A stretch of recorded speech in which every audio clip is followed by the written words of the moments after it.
Okay. Today మనం slightly advanced cake try చేస్తున్నాం. Chiffon cake. Honestly ఈ కేక్ టెక్స్చర్ చూస్తే బేకరీలో కొన్నట్లే ఉంటుందండి. సూపర్ సాఫ్ట్ అండ్ ఫ్లఫీగా ఉంటుంది. Hi everyone! Welcome back. Beginner baking సిరీస్‌లో ఈరోజు మనం చిఫాన్ కేక్ ట్రై చేస్తున్నాం.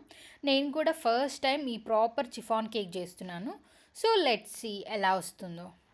ఇంగ్రీడియంట్స్ అన్నిటిని నేను డిస్క్రిప్షన్లో ఇస్తాను. విత్ మెజర్మెంట్స్తో చెక్ చేసేయండి. సో ప్రాసెస్లోకి వెళ్ళిపోదాం. ఫస్ట్ నేను ఇక్కడ 2 ఎగ్స్ని సపరేట్ చేస్తున్నాను. యోక్స్ని ఒక బౌల్లో, వైట్ని ఒక బౌల్లో సపరేట్ చేసిన. ఇక్కడ స్మాల్ టిప్ ఏంటంటే వైట్స్లో అస్సలు యోక్ అనేది పడకుండా చూసుకోవాలి, లేదంటే మనకి విప్ అనేది కొంచెం కష్టంగా ఉంటుంది. నెక్స్ట్ మనం ఇక్కడ ఎగ్ యోక్స్ ఉన్న బౌల్ని హ్యాండ్ మిక్సర్తో మిక్స్ చేసుకుంటున్నాను యోక్స్ని. అందులోనే ఒక 20 గ్రామ్స్ షుగర్ని కూడా యాడ్ చేసుకొని మిక్స్ చేసుకుంటున్నాను. మీ దగ్గర హ్యాండ్ మిక్సర్ లేకపోతే విస్కర్ అయినా యూస్ చేసుకోవచ్చు. ఇందులోనే నేను ఒక 25 గ్రామ్స్ ఆయిల్, అలాగే ఒక 30 గ్రామ్స్ మిల్క్ కూడా యాడ్ చేస్తున్నాను. నేను ఇక్కడ ఆలివ్ ఆయిల్ యాడ్ చేశాను. ఒకవేళ మీ దగ్గర వెజిటేబుల్ ఆర్ సన్ఫ్లవర్ ఆయిల్ ఉంటే అదైనా యాడ్ చేసుకోవచ్చు. వెట్ ఇంగ్రీడియంట్స్ అన్నిటినీ ఒక 3 to 4 మినిట్స్ అట్లా హ్యాండ్ మిక్సర్ కానీ ఆర్ విస్కర్ కానీ ఉంటే దాంతో బీట్ చేసుకోండి స్మూత్ టెక్స్చర్ వచ్చే వరకు. నెక్స్ట్ ఇందులోనే మనం ఫ్లోర్ యాడ్ చేస్తాము. నేను ఇక్కడ 40 గ్రామ్స్ ఫ్లోర్ యాడ్ చేస్తున్నాను. మీరు ఆల్ పర్పస్ ఫ్లోర్ అయినా తీసుకోవచ్చు, లేదా ఆటా ఫ్లోర్ అయినా వాడచ్చు. ఇందులోనే బేకింగ్ పౌడర్ కూడా యాడ్ చేసుకొని సీవ్ చేసుకోవాలి. నేను ఇక్కడ 1.5 గ్రామ్స్ బేకింగ్ పౌడర్ యూస్ చేశాను. ఆ సీవ్ చేసిన తర్వాత నేను వెనీలా ఎసెన్స్ని లాస్ట్లో యాడ్ చేశాను. యాక్చువల్గా వీటిని వెట్ ఇంగ్రీడియంట్స్ అప్పుడు యాడ్ చేసుకోవాలి. మిల్క్ అండ్ ఆయిల్ యాడ్ చేస్తాం కదా, ఆ టైంలో ఒక 2 to 3 డ్రాప్స్ యాడ్ చేసుకుంటే సరిపోతుంది. నేను అప్పుడు స్కిప్ చేశాను, సో లాస్ట్లో యాడ్ చేసుకున్నాను. ఇప్పటివరకు చూస్తే చాలా సింపుల్గా ఉంది కదా, కానీ యాక్చువల్గా మ్యాజిక్ అనేది నెక్స్ట్ స్టెప్లోనే ఉంటుంది. ఇప్పుడు మనం ఎగ్ వైట్స్ని విప్ చేస్తున్నాము. ఫస్ట్ ఫోమీ అయ్యాక 30 గ్రామ్స్ షుగర్ని కొంచెం కొంచెంగా యాడ్ చేస్తూ చాలా పేషెన్స్తో మిక్స్ చేయాలి మనం ఇక్కడ. అదైతే చాలా ఇంపార్టెంట్. నేను ఇక్కడ షుగర్ పౌడర్ని యూస్ చేశాను. మీరు కావాలంటే గ్రాన్యులేటెడ్ షుగర్ అయినా యూస్ చేసుకోవచ్చు.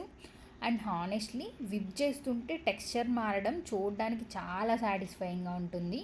మనకి టెక్స్చర్ అనేది చక్కగా విప్ ఫోమీ టెక్స్చర్ వస్తుంది కదా, అది చాలా బాగుంటుందండి.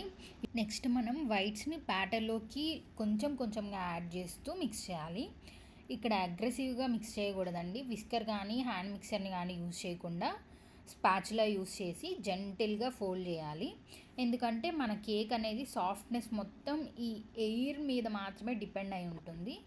ఫస్ట్ టైం చిఫాన్ కేక్ చేస్తున్నా కానీ పర్ఫెక్ట్గా రావాలంటే మీరు విస్కర్ ఎక్కడ యూస్ చేయాలి, స్పాచులా ఎక్కడ యూస్ చేయాలి అది మాత్రం బాగా గుర్తుపెట్టుకోండి. ఫస్ట్ టైం ఈ చిఫాన్ కేక్ని ట్రై చేస్తుంటే కొంచెం టెన్షన్ ఉంటుంది కదా, రైజ్ అవుతుందా లేదా కొలాప్స్ అవుతుందా అని. బట్ ప్రాసెస్ని ట్రస్ట్ చేయండి.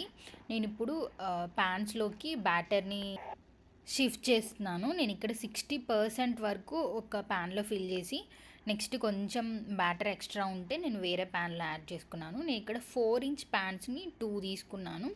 ప్రీవియస్ కేక్లో ఒక దాంట్లో ఓవర్ఫ్లో ఎక్స్పీరియన్స్ అయింది. సో నేను నెక్స్ట్ టైం ఇలా కావద్దని 60% ఒక దాంట్లో అండ్ రిమైనింగ్ అంతా ఇంకొక ప్యాన్లో యాడ్ చేసుకున్నాను. నెక్స్ట్ మనం ఓవెన్ని 325 దగ్గర ప్రీహీట్ చేసుకోవాలి. చిఫాన్ కేక్ మాత్రమే ఇలా 325 దగ్గర ప్రీహీట్ చేసుకోవాలండి. నార్మల్గా రిమైనింగ్ కేక్స్ అన్నిటికీ మనం 350 డిగ్రీస్ దగ్గర ప్రీహీట్ చేసుకొని బేక్ చేసుకుంటున్నాము. ఎందుకంటే చిఫాన్ కేక్ మనకి స్లోగా రైజ్ అవ్వాలి కాబట్టి. Now hardest part is waiting. Honestly oven open చేయాలనిపిస్తుంది, బట్ ఎర్లీగా అయితే అస్సలు ఓపెన్ చేయకండి, సింక్ అయిపోతుంది. మినిమం 30 to 35 మినిట్స్ తర్వాత మాత్రమే మీరు ఓపెన్ చేసి చూడండి. ఫైనల్ రిజల్ట్స్ చూడడానికి నేను ఇక్కడ టూత్ పిక్ యూస్ చేశాను కదా, అలా టూత్ పిక్ని ఇన్సర్ట్ చేసి మనకు అది క్లియర్గా వస్తే మాత్రమే తీసేసేయండి. లేదా కొంచెం స్టిక్కీగా ఉన్నా ఇంకొక 5 మినిట్స్ బేక్ చేయండి. అండ్ ఫైనల్లీ మన ఫైనల్ రిజల్ట్స్ ఇక్కడ చూసేయండి. సూపర్ సాఫ్ట్ అండ్ ఫ్లఫీగా, ప్రెస్ చేస్తే మళ్ళీ బౌన్స్ అవుతుంది, చూసారు కదా. సీరియస్లీ సూపర్ సాఫ్ట్గా ఉంది. లిటరల్లీ బేకరీ కేక్ లాగానే మెల్ట్ అయిపోతుంది. టీతో తింటే ఇంకా నెక్స్ట్ లెవెల్ ఉంటుందండి. నేను ఎక్స్పెక్ట్ చేసిన దానికంటే చాలా బెటర్గా వచ్చింది. మీరు కూడా డెఫినెట్లీ ట్రై చేయండి అండ్ రిజల్ట్ని కామెంట్ సెక్షన్లో చెప్పేసేయండి. ఇలాంటి బిగినర్ బేకింగ్ రెసిపీస్ కోసం మన ఛానల్ని లైక్, షేర్ అండ్ సబ్స్క్రైబ్ చేసుకోండి. Thank you for watching.